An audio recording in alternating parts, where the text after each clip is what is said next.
39वां बाब। सकूत यरूशलेम। शाह यहूदा सिदकिया के 9वें बरस के 10वें महीने में शाह बाबिल नबूकदनेस्सर अपनी तमाम फौज लेकर यरूशलेम पर चढ़ आया और उसका मुहासरा किया। सिदकिया के 11वें बरस के चौथे महीने की 9वीं तारीख को शहर की फसील में रखना हो गया और शाह बाबिल के सब सरदार यानी नीरगुल सराजर, समगर नबू, सरसकीम ख्वाजा सराओं का सरदार, नीरगुल सराजर मजूसियों का सरदार और शाह बाबिल के बाकी सरदार दाखिल हुए और दरमियानी फाटक पर बैठे और शाह यहूदा सिदकिया और सब जंगी मर्द उनको देखकर भागे और दोनों दीवारों के दरमियान जो फाटक शाही बाग के बराबर था उससे वो रात ही रात भाग निकले और बियाबान की राह ली। लेकिन कसदियों की फौज ने उनका पीछा किया और यरीहो के मैदान में सिदकिया को जा लिया और उसको पकड़कर रिबला में शाह बाबिल नबूकदनेस्सर के पास हमात के इलाके में ले गए और उसने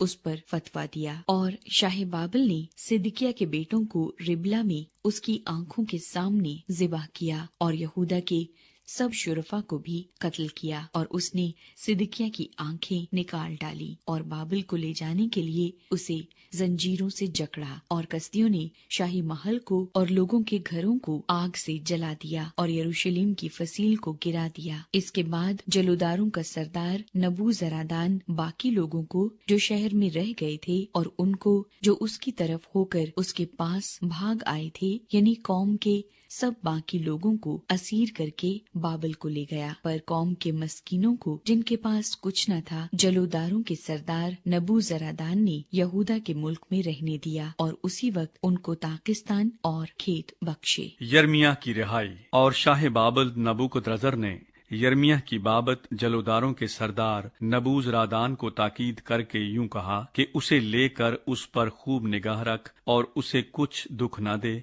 बल्कि तू उससे वही कर जो वो तुझे कहे। सो जलोदारों के सरदार नबूजरादान, नबूशजबान, ख्वाजा सराओं के सरदार और नैरगल सराजर मजूसियों के सरदार और बाबिल के सब सरदारों ने आदमी भेजकर यर्मिया को कैद खाने के सहन से निकलवा लिया और जदलिया बिन अखीकाम बिन साफन के सुपुर्द किया कि उसे घर ले जाए। सो वो लोगों के साथ रहने लगा। अबद मलक के लिए उम्मीद। और जब यर्मिया कैद खाने के सहन में बंद था, खुदावंद का ये कलाम उस पर नाजिल हुआ कि जा अबद मलक कूशी से कह कि रब्बुल अफवाज इसराइल का खुदा यूं फरमाता है कि देख, मैं अपनी बातें इस शहर की भलाई के लिए नहीं बल्कि खराबी के लिए पूरी करूंगा और वो उस रोज तेरे सामने पूरी होंगी, पर उस दिन मैं तुझे रिहाई दूंगा। खुदावंद फरमाता है, और तू उन लोगों के हवाले न किया जाएगा जिनसे तू डरता है, क्योंकि मैं तुझे जरूर बचाऊंगा और तू तलवार से मारा न जाएगा बल्कि तेरी जान तेरे लिए गनीमत होगी, इसलिए कि तूने मुझ पर तवक्कुल किया। खुदावंद फरमाता है।